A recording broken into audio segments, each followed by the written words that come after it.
Soy Lucía Barojas Alcántara, estudiante de la licenciatura del Español como Lengua Extranjera SFAYED de la Facultad de Estudios Superiores Zacatlán, UNAM, y dentro de nuestra asignatura Gramática del Español, Unidad 1, Categorías y Funciones Gramaticales, el sintagma, les voy a exponer el tema del sintagma. El sintagma, según la maestra Ocaña Islas de Licel de la Licenciatura de Enseñanza de Lengua Extranjera SFAYED FE Zacatlán UNAM, citando a Larousse 2010, expresa que el término puede definirse de la siguiente manera. Algunas clases de palabras como nombres, los adjetivos, los verbos admiten complementos y determinantes. La agrupación de estas voces con sus complementos y determinantes funcionan como unidad sintáctica, que reciben el nombre de sintagma. Los sintagmas se comportan como un todo que desempeña una función sintáctica dentro de la oración. Por ello se dice que los sintagmas son los constituyentes oracionales. Las clases de palabras que no forman sintagmas son los determinantes que intervienen siempre en un sintagma nominal, actualizando la referencia de un nombre o de algún elemento que funcione como tal. Las conjunciones, que establecen relaciones entre sintagmas u oraciones, y los pronombres, que por sí solos forman un sintagma nominal. La estructura de los sintagmas. Todo sintagma posee siempre un núcleo que determina sus características combinatorias, salvo en el caso de las preposiciones. Los sintagmas pueden estar formados por una única palabra, su núcleo. Tipología del sintagma. Según Larousse 2010, las clases de palabras que pueden formar sintagmas son los nombres, los adjetivos, los verbos, los adverbios y las preposiciones. Sintagma nominal. Tiene por núcleo un sustantivo que puede estar determinado o modificado por complementos propios.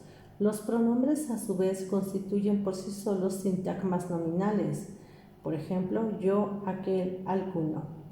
En la oración, la casa blanca, la palabra casa es el núcleo, es el sintagma nominal. Sintagma adjetivo. Tienen como núcleo un adjetivo. Estos ejercen fundamentalmente las funciones de complemento del nombre, una explicación clara. En la oración, son inteligentes, la palabra inteligentes es el núcleo del sintagma. Sintagma verbal. Es el sintagma que tiene como núcleo un verbo. Los verbos pueden tener muchos y muy diversos complementos, que en gran parte dependerá de la subclase a la cual pertenecen. Para realizar el análisis sintáctico del sintagma verbal es necesario conocer previamente el tipo de verbo que constituye su núcleo.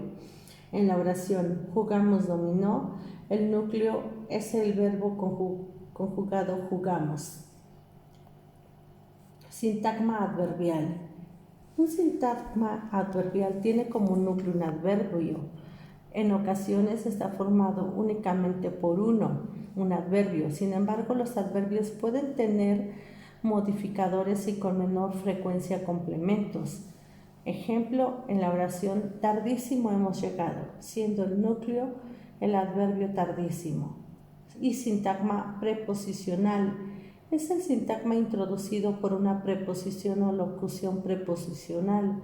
Los sintagmas preposicionales funcionan siempre como complementos de otro sintagma. En la oración desde la llanura, el núcleo es la palabra desde, que es una preposición.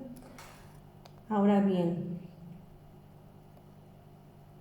¿por qué es importante que el docente de L2 domine los conceptos gramaticales de la lengua que enseña? Bueno, porque actualmente la gramática ha adquirido el estatus de ciencia, que describe y explica el funcionamiento del sistema lingüístico, y considerando que la lingüística es común a todas las lenguas, es responsabilidad del docente adquirir y cimentar los conceptos de la gramática, que le permitirán cumplir con sus objetivos de transmitir conocimientos a los aprendientes de una lengua meta, además de cumplir con la función del lenguaje, tanto en forma cognitiva como comunicativa, y también le permitirá distinguir términos de las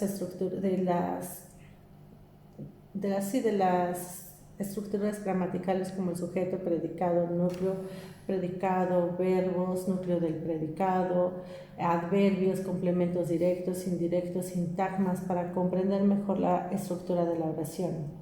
¿Cómo favorece o dificulta la gramática de la lengua materna el aprendizaje de una lengua extranjera? Considero que el conocimiento de la gramática de la lengua materna favorece el aprendizaje de una lengua extranjera, porque, como he citado, la gramática forma parte de la lingüística y esta es una ciencia común a todas las lenguas. Por lo tanto, tiene en común las categorías gramaticales, funciones gramaticales, estructuras sintácticas, estructuras de las oraciones, oraciones compuestas, subordinadas. Entonces, en el ámbito comparativo, el conocimiento de la gramática de la lengua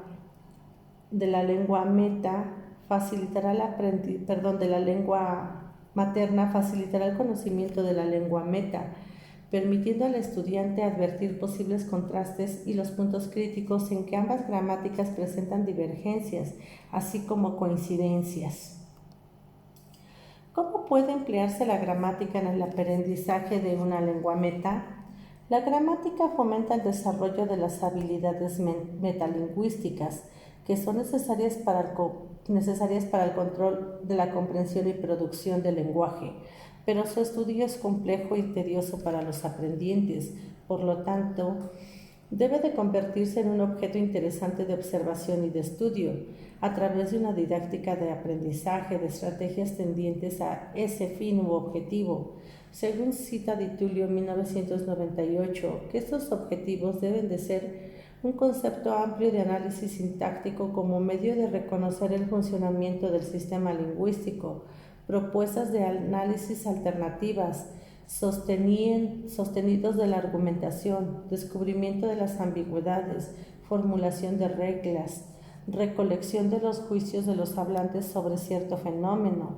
Por ejemplo, el caso ilustrativo que se nos presenta a través del foro de nuestra asignatura. Por último, he de mencionar que las referencias bibliográficas para la elaboración de esta exposición son Di Tullio 1997, Manual de la Gramática del Español, y Larousse 2010, Gramática de la Lengua Española. Muchas gracias por la atención.